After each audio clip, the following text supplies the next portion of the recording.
Mesdames et messieurs, bonjour. Il y a exactement 61 ans que la Côte d'Ivoire accédait à la souveraineté internationale. Ce samedi 7 août 2021, la maladie à coronavirus influence encore la célébration de cette fête qui se résumera tout à l'heure en direct sur RTI 1 en une cérémonie symbolique de prise d'armes sur l'esplanade du palais de la présidence de la République. Bien avant sur ce plateau, deux invités. Le professeur Lambert Ngaladio Bamba, il est économiste conseiller spécial du ministre de l'économie et des finances, et le docteur Jacques Dolazié Traoré, par ailleurs gouverneur de l'université, Félix Houphouët-Boigny de Cocody. Bonjour messieurs. Bonjour monsieur Konedama. Docteur Dolazié, 61 ans dans la vie d'un pays, c'est tout de même un parcours. Cet âge peut renvoyer à quelle réalité? C'est un parcours appréciable. Un parcours appréciable. Plutôt, il faudrait voir les réalités sur plusieurs formes. Il y a une réalité sociologique, démographique. En 1960, nous étions environ 1 million, 1,2 million. Et 60 ans après, nous en sommes entre 25 et 30 millions. Donc démographiquement, c'est une grande augmentation de la population. Économiquement, en 1960, on avait un budget relatif qui avoisinait les 1,6 milliard. Aujourd'hui, nous en sommes à 8 000 milliards et quelques. Politiquement, nous avons eu une période du parti unique. Une partie unique de 1960 jusqu'à 1990, on pourrait dire, parti unique, pensée unique, et un homme d'État Félix Houphouët-Boigny, qui était le symbole de la Côte d'Ivoire et qui a eu une pérennité au pouvoir, qui a posé des actes que nous avons appréciés, le miracle ivoirien, la propulsion de la Côte d'Ivoire sur le concert des nations, l'insertion de la Côte d'Ivoire dans tous les cycles diplomatiques, les conventions, les traités et autres. Il a construit les fonds baptismaux de la Côte d'Ivoire que nous pouvons hériter aujourd'hui, dont nous bénéficier aujourd'hui des retombées.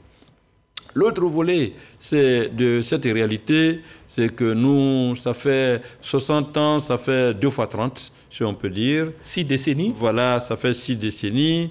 On pourrait, de manière relative, on dit, bon, écoutez, si nous avons commis des erreurs pendant 30 ans, et les 30 ans, qu'avons-nous fait? Voilà, donc autant de questions que nous pouvons nous poser aujourd'hui pour essayer d'envisager un devenir meilleur pour notre pays. D'accord. Professeur Ngaladio Bamba, le docteur Dolazié a parlé de la démographie qui a évolué, l'économie avec le budget qui évolue, la politique. Ce sont autant de défis de développement aussi, 60 ans après. Oui, c'est autant de développements qui se sont réalisés. J'allais dire déjà 60 ans dans la vie d'un homme, c'est beaucoup. Mais pour un pays, c'est tout peu. C'est très petit. Tout à fait. Pour ceux qui font la planification, nous dirons que 60 ans, ça fait à peine 2 générations. Oui. Parce qu'on considère qu'une génération, c'est en gros 25 ans.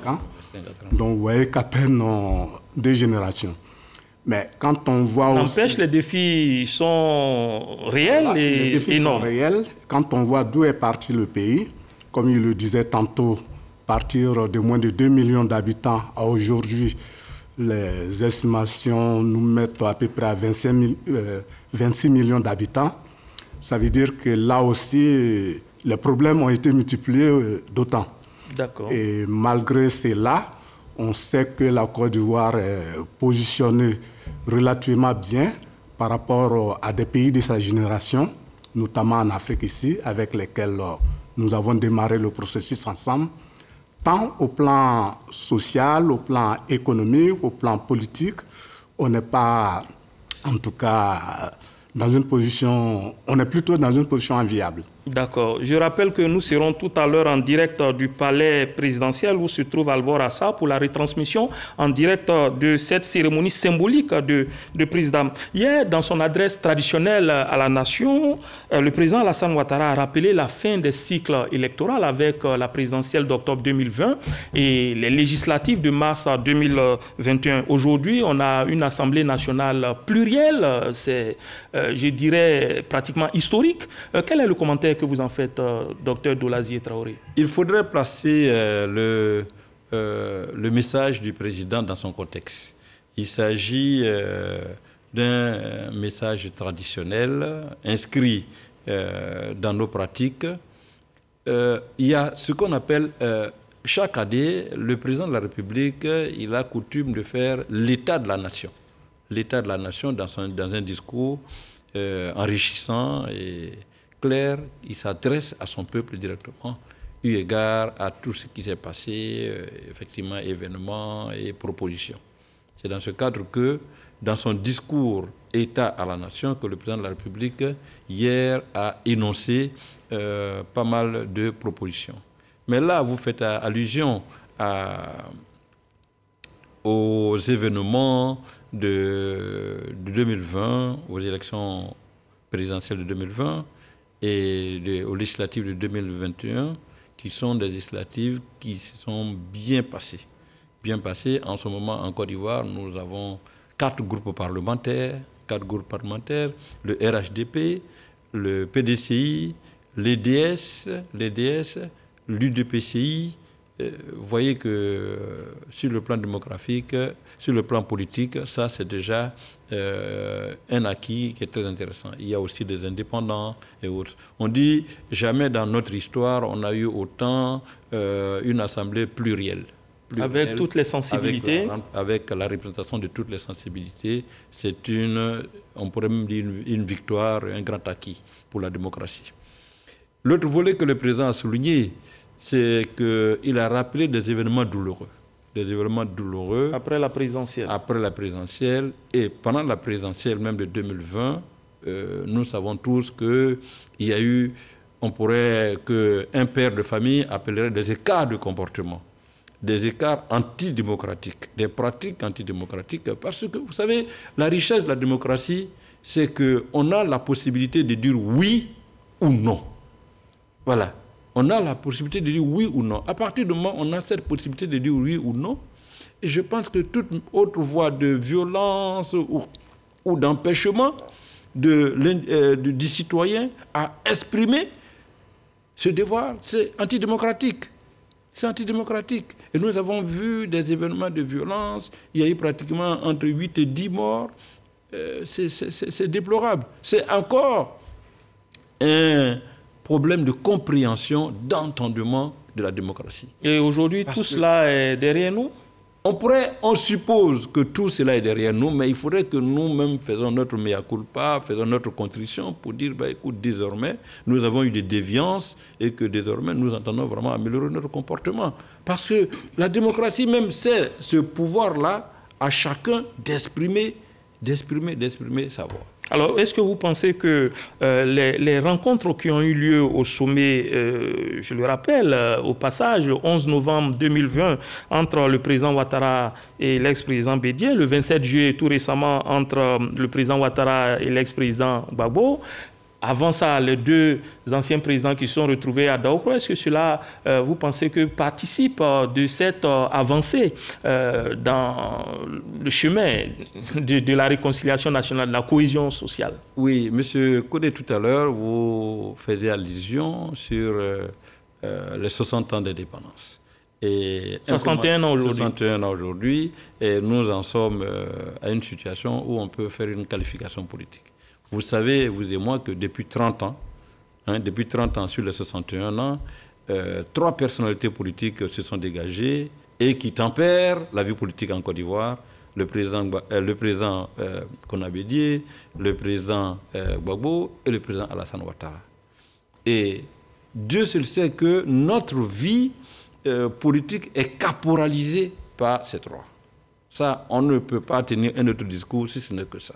Mais toujours est-il que, et chaque fois que le comportement des uns va à l'encontre des autres ou à l'intérêt des autres, nous voyons les conséquences. Nous avons vu les conséquences entre 1995 et 2000. 99, un coup d'État. Nous avons vu les conséquences entre 2000 et 2010. Conséquences, nous avons vu ce qui s'est passé, division du pays, rébellion et autres, jusqu'en 2011. Et Dieu merci, s'il advient que ces 3 personnalités qui tempèrent, qui animent, on pourrait même dire au sens positif, la vie politique, puissent, ne serait-ce qu'à un certain âge de sagesse, avoir ne serait-ce que voir l'intérêt supérieur de la nation pour se rencontrer, pour dire, mais attention, nous en sommes arrivés à un moment, à un âge où nous devons plutôt nous préoccuper de l'héritage que nous allons laisser à nos enfants, de l'héritage que nous allons laisser à notre pays, mieux que de notre avenir. Moi, je pense que ces rencontres-là, que ce soit entre le président Gbagbo et le président Bédié, que ce soit entre le président Alassane Ouattara et le président Bédié, Dieu merci, amen, que tout se passe bien, ne serait-ce que dans l'intérêt supérieur de la Côte d'Ivoire et pour la paix. D'accord. Élection électorale, rencontre au sommet, tout cela peut être considéré comme des acquis, des avancées démocratiques. Professeur, quel est le lien donc entre la démocratie et l'économie? Ce lien pour l'économiste, la démocratie a pour pendant au niveau de l'économie, j'allais dire, la propriété privée. Okay? Puisque vous savez que dans l'espace politique, quand on parle de démocratie, ça veut dire qu'on va mettre toutes les voix des citoyens en compte. Okay? Du point de vue économique, là également, lorsque les droits de propriété sont clairement définis et que les individus peuvent jouir de leurs connaissances, de leurs compétences, véritablement, on est dans cet environnement-là.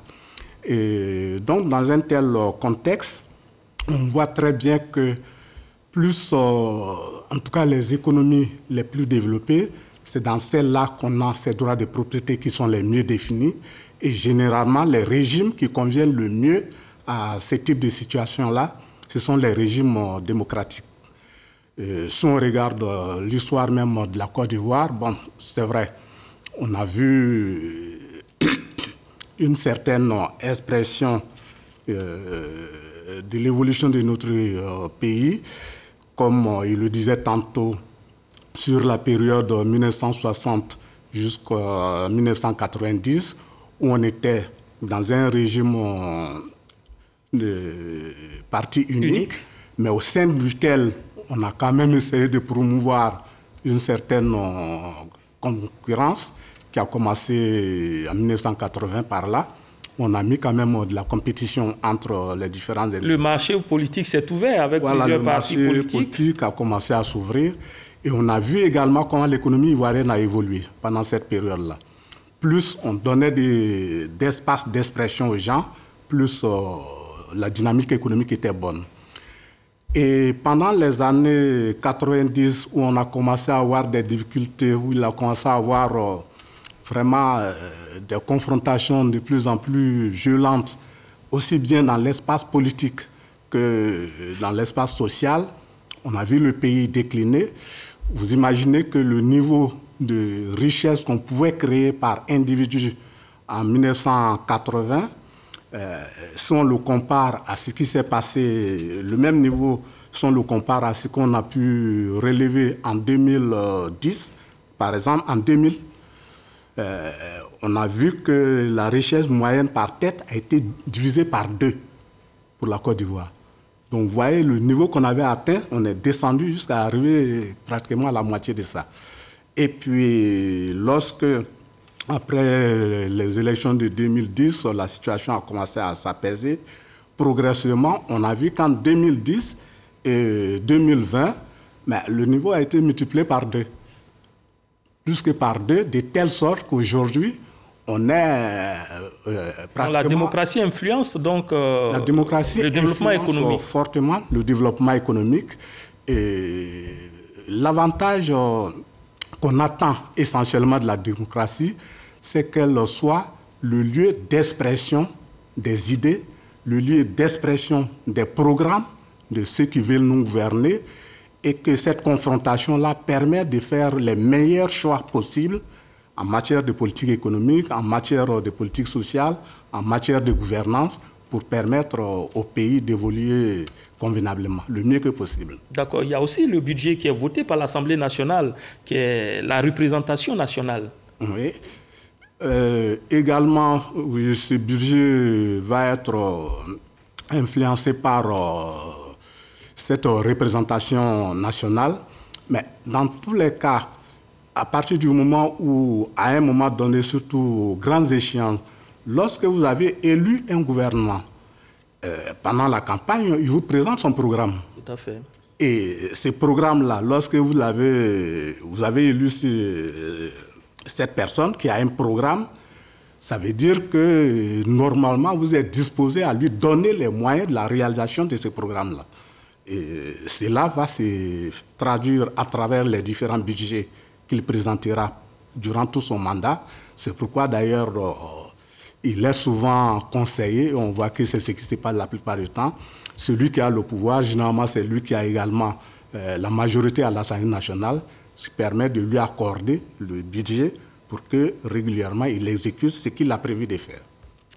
Docteur Dolazier, un mot sur ce lien entre la démocratie et le développement économique. Oui, c'est un lien très fort. C'est un lien très fort. À l'origine, la démocratie, la vocation de la démocratie, c'est de pallier à la construction d'une société de paix. D'une société de paix, une société d'épanouissement, une société de développement. Parce que rien ne peut se faire dans le conflit. Rien ne peut se faire dans la guerre. Donc la démocratie est venue comme valeur pour instaurer ça, pour inscrire ça dans les marbres, que désormais, il faudrait que tout le monde opte pour la vocation de construire une société paisible, mais dans une émulation d'esprit. Voilà, ne pas confondre émulation d'esprit et guerre. Ah non, guerre c'est antidémocratique. Affrontement, c'est antidémocratique. L'émulation d'esprit permet à chaque sensibilité de s'exprimer, mais dans les limites de la loi. Voilà. Donc, si nous avons cet entendement de la démocratie, les vieilles nations nous l'ont enseigné, on continue à l'enseigner dans les universités. Nous sommes encore dans ce processus de la conception de notre démocratie. Si c'est cela, Dieu merci. Maintenant, sur le plan économique, voyez que l'économie, c'est le socle du développement. C'est à travers l'économie, la santé, la croissance, le bon fonctionnement de l'économie qu'il y a le bien-être, qu'on peut construire le bien-être. Alors, quel bien-être on peut construire dans le désordre? Quel bien-être on peut construire dans la guerre? Quel bien-être on peut construire dans le conflit permanent? Jamais. Donc l'économie, c'est le moteur même de la démocratie. Une bonne économie, vous voyez que toutes les confrontations, toutes les crises qu'on peut vraiment analyser par-ci, par-là, c'est quoi? C'est qu'il y a un problème. Il y a un problème social, il y a un problème dans la société. Et ce sont, généralement, quand on regarde bien, ce sont les problèmes économiques qui sont à la base de la réaction des gens. Donc l'économie, c'est le moteur de la démocratie. On a vu que, prenons des pays développés, ce sont des exemples pour nous dire, à partir du moment où l'économie marche bien, la démocratie fonctionne bien. La démocratie a les armes institutionnelles pour bien fonctionner. La démocratie se conceptualise et s'ancre dans les esprits des populations. Mais ventre affamé n'a point d'oreille. D'accord, on va rester dans le domaine économique toujours, mais à une échelle beaucoup plus réduite, au niveau même de la population qui vit tout ce qui se conçoit au sommet. En termes d'appréciation, c'est le coût de la vie. Hier, le président de la République en a fait mention avec cette cherté qui est induite par la maladie à coronavirus. Il ne s'est pas arrêté au constat. Il a évoqué les dispositions qui ont été prises par le gouvernement pour y faire face. Comment expliquez-vous techniquement et simplement cette flambée des prix, professeur Ngaladio Bamba? Bon, cette flambée des prix, quand vous regardez généralement cette période estivale, c'est-à-dire la période de juillet, août, septembre, d'habitude, c'est une période où on a quand même une certaine poussée de montée des prix. C'est un phénomène cyclique chaque année. Ce n'est pas dû à la Côte d'Ivoire. En tout cas, dans le cas de la Côte d'Ivoire, pour tous les pays, vous avez des périodes comme ça. Chez nous, il y a des cycles d'inflation. Mais pour cette année, ce qui a été plus compliqué, c'est que ça s'est combiné avec les difficultés d'approvisionnement en électricité qu'on a constatées. Et ces difficultés d'approvisionnement en électricité, avec les coupures, ont créé des tensions sur certains produits, et grands produits. Bon, puisque les entreprises étaient rationnées, ça a amené à produire des quantités moindres. Et puis vous avez des filières telles que importantes, comme le ciment, etc. Dès qu'il a commencé à avoir un déséquilibre entre la demande et ce que les gens arrivaient à produire, les prix ont commencé à monter.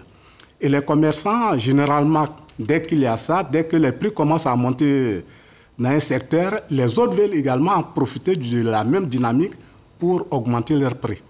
Donc, les prix commencent progressivement à monter dans tous les secteurs. Sinon, d'habitude, à cette période-là, on connaît bien, c'est la période de rupture. On sait que très souvent, la banane, elle manque généralement partout, sur les grands marchés comme celui d'Abidjan, généralement à cette période. Donc, tous ces phénomènes-là se sont combinés. Et puis ensuite, à côté de ça, avec le coronavirus, ce qui s'est passé, c'est que l'approvisionnement de bon nombre d'entreprises également, les chaînes d'approvisionnement au niveau mondial ont été fortement perturbées. Vous savez, on a besoin de certaines matières premières qui sont produites en Chine. Même les entreprises européennes le connaissent. La Chine, compte tenu des moments de confinement, les productions ont été arrêtées à certains moments. Le temps de livrer toutes les commandes, et que nous qui avons des petites commandes par rapport à ceux qui ont des grosses commandes, les arrivées sont de plus en plus difficiles. Donc tous ces phénomènes se sont combinés et on s'est retrouvé avec cette flambée de prix. Et pour les populations, le commun et le citoyen lambda, c'est généralement sur les produits alimentaires, les produits de première nécessité, qu'on sent plus les effets. Et si ça s'est combiné avec cette période-là chez nous, on va forcément le voir. Mais je pense que la situation est en train de se normaliser. D'accord, nous allons y revenir certainement avec le professeur Dolazi en tant que consommateur. Mais nous avons déjà le signal du palais présidentiel où se trouve Alvor Assa pour la retransmission en direct de la cérémonie de prise d'armes à l'occasion de ce 7 août 2021.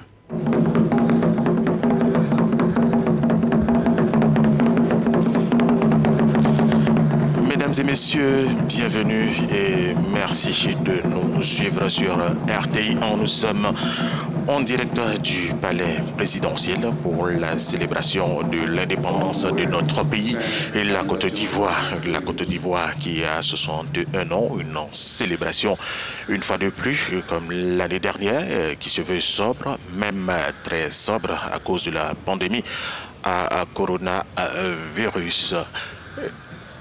Le chef d'état-major général des armées, le général de corps d'armée, Lassina Doumbia, est arrivé il y a de cela quelques minutes. Dans quelques minutes également, nous allons assister à l'arrivée du Premier ministre, Patrick Hachi. On peut le dire, il y a 61 ans, le père de la nation ivoirienne proclamait l'indépendance de la Côte d'Ivoire, Félix Houphouët-Boigny, qui, en 1986, à l'occasion du colloque international de Yamoussoukro, témoignait de ses échanges avec le général de Gaulle lors de l'indépendance.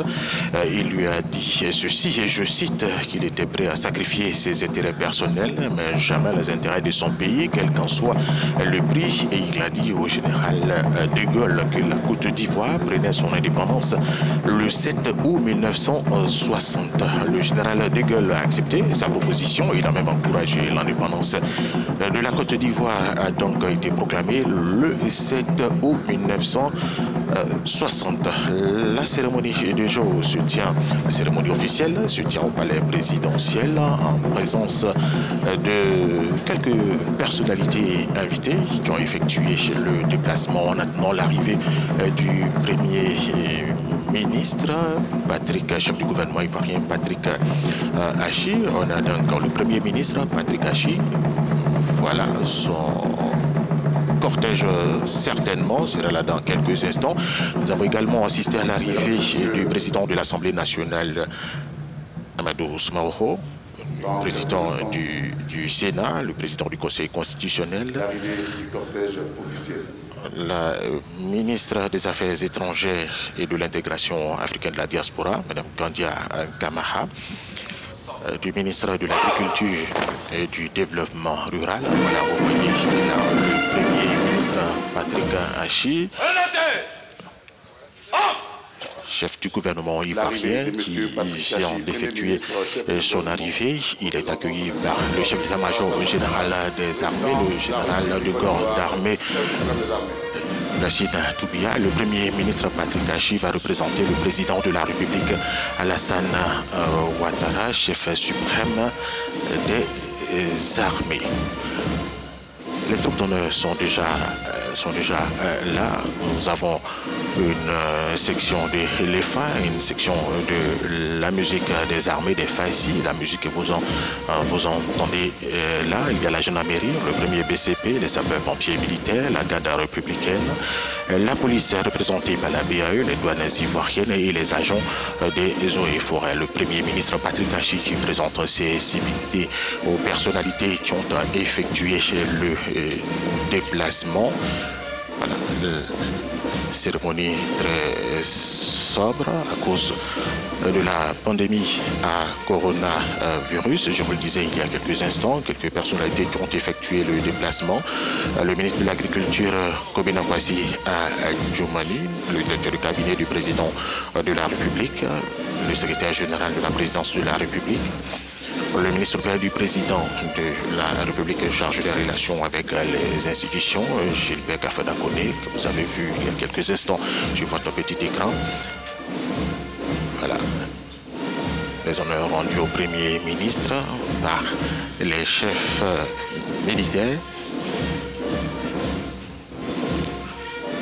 Il a juste à ses côtés le général du corps d'armée, chef d'état-major général des armées, Lassina Doubia. Vous avez vu également le commandant supérieur de la gendarmerie nationale, le général du corps d'armée, Apalo Touré Alexandre.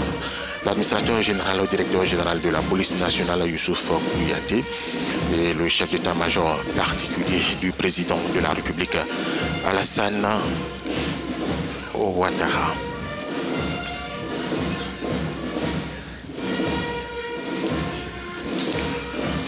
Tout à l'heure, pour la montée du drapeau, nous allons avoir des enfants de troupes qui seront à la tâche. Les troupes d'honneur sont rassemblées et prêtes pour la montée des couleurs, marquant le 61e anniversaire de l'indépendance de la République de Côte d'Ivoire. À vos ordres, Monsieur le Premier ministre, chef du gouvernement, représentant son Excellence, Monsieur le Président de la République, chef suprême des armées. Monsieur le Premier ministre, chef du gouvernement, représentant son Excellence, Monsieur le Président de la République, chef suprême des armées, l'édition 2021 de la fête nationale a pour thème solidaire pour une Côte d'Ivoire sécurisée et prospère. En raison de la résurgence de la pandémie à coronavirus, cette célébration traditionnelle, qui se veut festive et populaire, fait place de nouveau cette année à une cérémonie sobre, mais tout aussi chargé de symboles. Le Premier ministre Patrick Achi représente donc le président de la République, Alassane Ouattara, à cette cérémonie qui se veut sobre à cause de la pandémie à coronavirus. Je vous le disais tout à l'heure, pour la montée du drapeau, nous avons des enfants de troupes. Et cette montée du drapeau va être accompagnée par la musique des armées, la musique des FACI. Nous avons là des enfants de troupe. Il s'agit de Yapo Yann Cédric. Il est en première F2. Il a obtenu 13,25 de moyenne. Il est deuxième de sa classe. Il passe en terminale F2. Bravo, messieurs. Et mademoiselle, voilà, on va cadencer vers le bas. Ils avancent. Et mademoiselle Kaoua Manuela en première A. Elle a obtenu 14,45 de moyenne. Elle passe donc en terminale A, grand nom littéraire en puissance. Ils ont la charge de faire monter le drapeau ce jour, ce qui va être fait dans quelques instants avec la musique des Fassi. Je vous le rappelle, les troupes d'honneur qui sont là, il y a l'EFA, une section de l'EFA, une section de la musique. Vous entendez cette musique, la gendarmerie, le premier BCP, les sapeurs-pompiers militaires, la garde républicaine, la police est représentée par la PAE, les douanes ivoiriennes et les agents des eaux et forêts. Voilà, ils vont se décoiffer avant de s'approcher encore plus du mât et faire monter le drapeau.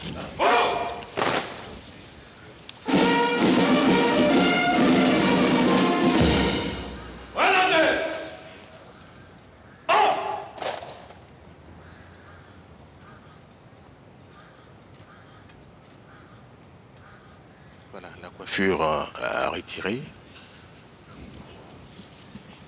Il s'approche du mât. Yapoyan Cédric et mademoiselle Kawa Manuela, deux enfants de troupe, qui ont en charge de faire monter le drapeau. Ils vont s'assurer que le drapeau va atteindre le sommet du mât. Et cela avant l'exécution intégrale de l'hymne national. Je vous le rappelle, le Premier ministre Patrick Achi représente cette cérémonie. Le président de la République, Alassane Ouattara.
Voilà, le drapeau a atteint le sommet du mât avant l'exécution intégrale de l'hymne national.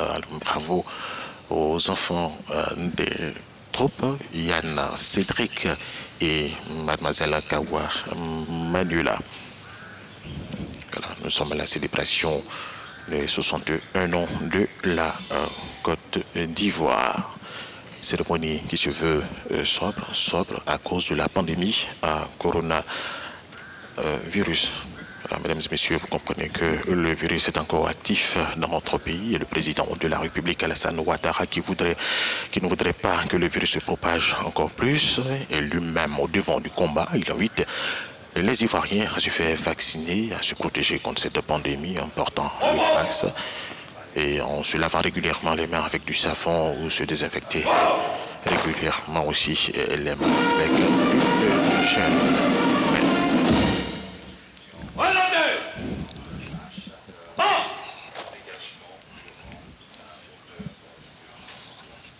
Le commandant des troupes, le lieutenant-colonel Kopé Ziloué, commandant le premier bataillon de commando et de parachutistes, voilà, se porte à son emplacement au centre du dispositif.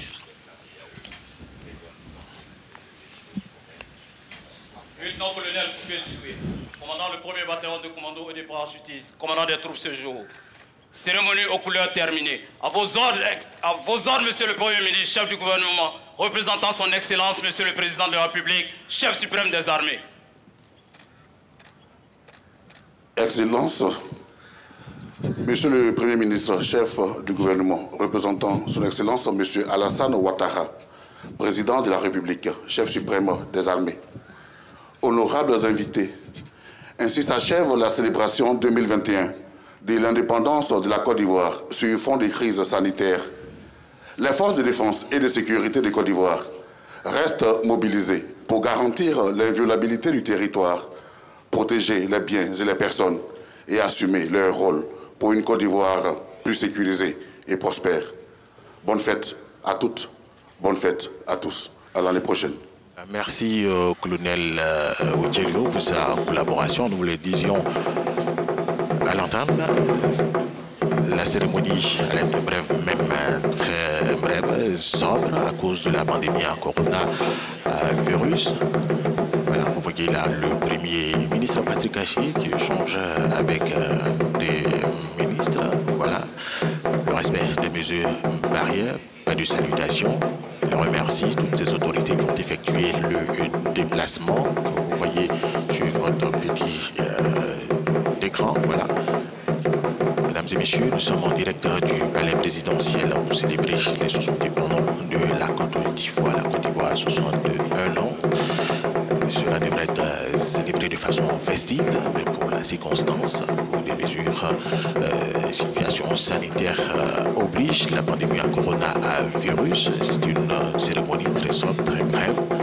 Juste pour dire que la Côte d'Ivoire est là, elle est bien là, avec le président de la République, Alassane Ouattara.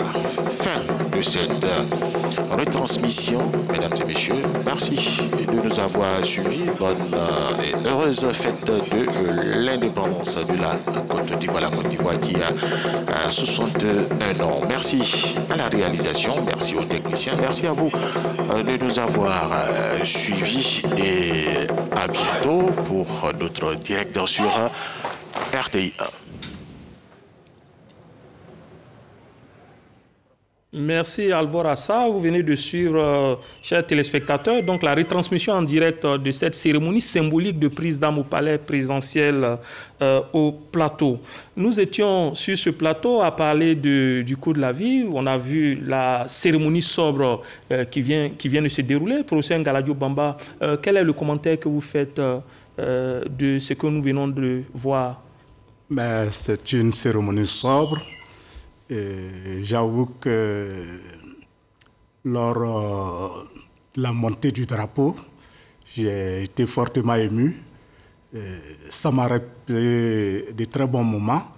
Et je crois que c'est des instants que j'aimerais très souvent vivre. D'accord. Professeur, docteur Dola Zié Traoré, on parlait du coût de la vie. Vous, en tant que consommateur, comment vous appréhendez cette réalité? Je pense que le professeur a dit des choses tout à fait intéressantes.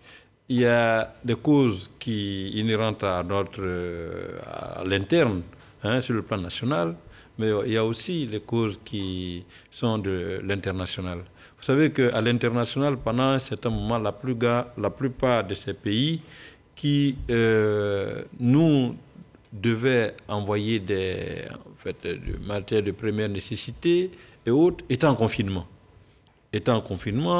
Leur capacité de travail avait beaucoup diminué, les navires avaient moins circulé, c'est-à-dire qu'il y a une sous-production qui caractérise la plupart de ces pays en ce moment même. Donc, ça ne peut qu'avoir des répercussions sur nous. Donc, l'offre ayant beaucoup diminué, nous ne pouvons que ressentir les conséquences. Aussi, sur le plan interne, le professeur l'a dit, c'est une période de soudure qui est inhérente chaque année quand on arrive au mois de juillet, août, pendant les vacances, jusqu'à septembre, avec les vacances, c'est la culture dans d'autres aspects et avec des produits de saison qui peuvent aussi expliquer cela. Mais il faudrait prendre la situation. Le gouvernement a pris des mesures idoines. Le président de la République en a parlé hier. Moi, je pense que tout dépend de la réaction que nos autorités... Est-ce que vous, en tant que consommateur, vous avez des astuces dans ces périodes-là qui sont un peu difficiles? Sans prétention dire qu'il y a des astuces, ainsi de suite. Vous savez que je prends un seul exemple. Je prends le cas du blé. Le cas du blé est un produit de forte consommation en Algérie. Le blé est subventionné à hauteur de 90%. Le blé est subventionné à hauteur de 90%, ne serait-ce que payé pratiquement par l'État et mis à la disposition des populations. Bon, quand on atteint cette situation où il y a une pénurie, il suffit que l'État fasse des efforts de subvention de certains produits de première nécessité. Et c'est ce qu'ils ont fait avec le riz, avec l'huile. Il faudrait plutôt augmenter le champ pour ne serait-ce que réduire un peu le coût du panier de la ménagère. Alors vous avez en face de vous justement M. Bamba qui est conseiller spécial du ministère, au ministère de l'économie et des finances. Est-ce que ce sont des pratiques qui peuvent être envisagées en Côte d'Ivoire? Bon, ce qui a été envisagé en Côte d'Ivoire, c'est déjà discuter avec les principaux producteurs de ces grands produits de grande consommation, le lait, le sucre, les gros importateurs de riz, bon, pour essayer de faire un contrôle des prix sur ces produits-là. Le président l'a annoncé hier. Le président l'a annoncé, mais il faut reconnaître aussi qu'on est dans un régime économique libéral. Donc, on ne peut pas aussi obliger en tant que tel les gens à pratiquer des prix avec lesquels ils vont faire des pertes. Mais le vrai problème, c'est, j'allais dire, ce qu'il a expliqué tantôt, lorsque vous allez dans la subvention, ce qu'on constate, lorsque vous subventionnez des produits, malheureusement, ce n'est pas ceux qui devraient bénéficier qui en bénéficient. Si vous subventionnez le riz, bon, il y a certaines personnes qui n'ont pas besoin d'avoir le riz, qui peuvent le payer au prix normal. Mais dès que vous subventionnez, tout le monde va en bénéficier. Donc, ça fait souvent, ça crée des fois de l'injustice. C'est vrai, dans le cas du riz, bon, on a plusieurs catégories de riz, ce qu'on appelle le riz de grande consommation, généralement qu'on appelle ici Denkacha. Bon, son prix est suffisamment plafonné. Je pense que dans ce cas-là, ça permet tant soit peu de résoudre la situation avec le contrôle sur le prix des autres grands produits de grande consommation. Donc, toutes ces mesures mises l'une dans l'autre, ça permet d'améliorer la situation. Mais c'est vicieux, hein, comme j'allais le dire. Nous avons des gens qui produisent du riz ici. Alors, plus on plafonne, on incite moins nos propres agriculteurs à produire du riz. Puisque eux, on va leur dire le riz qu'ils font, bon, quand ils vont le sortir, ça va coûter un peu plus cher que le riz qu'on importe, qui est très, très moins cher. C'est pas compétitif alors. Voilà. Donc la conséquence de ceci, c'est que nous-mêmes, nous décourageons la production chez nous. Alors, est-ce que... D'accord. Professeur, je reste avec vous. 2% de croissance en 2020, là où, sur le plan mondial, on a assisté à une contraction de 3%, donc une croissance négative. L'économie ivoirienne est résiliente. Le pays veut aller beaucoup plus loin avec des champions nationaux. Alors, en la matière, on parle souvent de préférence nationale. Quel est votre commentaire là-dessus? Oui, la préférence nationale, comme je l'ai dit, hein, nous sommes une économie libérale et fortement ouverte sur l'ensemble de l'économie mondiale. Alors, faire la préférence nationale, ça veut dire qu'on va soutenir certaines de nos entreprises nationales par rapport au reste du monde. Et c'est vrai, dans les différents accords internationaux que nous avons, bon, ça paraît souvent très difficile de faire ce type de choix, mais il y a des mécanismes qu'on peut mettre en place qui peuvent permettre de favoriser cela. Par exemple, dans le cadre du nouveau Code des investissements, il est prévu un certain nombre de mesures. Si vous venez investir en Côte d'Ivoire et que vous utilisez davantage de matières premières produites localement pour les transformer, vous avez un certain nombre d'avantages. Si vous utilisez des travailleurs nationaux dans vos entreprises, plus leur nombre augmente, plus vous avez également des avantages. Donc, ce sont ces genres de mécanismes-là qu'on va faire pour inciter. Maintenant, pour tout ce qui concerne nos petites et moyennes entreprises dont on veut qu'elles puissent se développer davantage, On va là également mettre en place un certain nombre de politiques d'accompagnement, de politiques de soutien qui leur permettent eux aussi de pouvoir devenir des entreprises importantes au plan international. D'accord. Docteur Dolazier, rapidement, en 30 secondes, vous qui travaillez dans la matière des ressources humaines, on ne peut pas avoir de développement sans ressources humaines. Comment valoriser ces intelligences dont le président a parlé, ces génies, les mobiliser pour le développement de la Côte d'Ivoire? Dernière question, en 30 secondes. Ce sont plutôt les conditions d'insertion de ces génies. Il ne suffit pas de créer des génies, il ne suffit pas de créer des universités, il ne suffit pas de créer des grandes écoles et puis former des gens et ne pas avoir les moyens de l'insérer dans le tissu social, dans le tissu professionnel. Il faudrait que l'État fasse des efforts dans ce sens-là.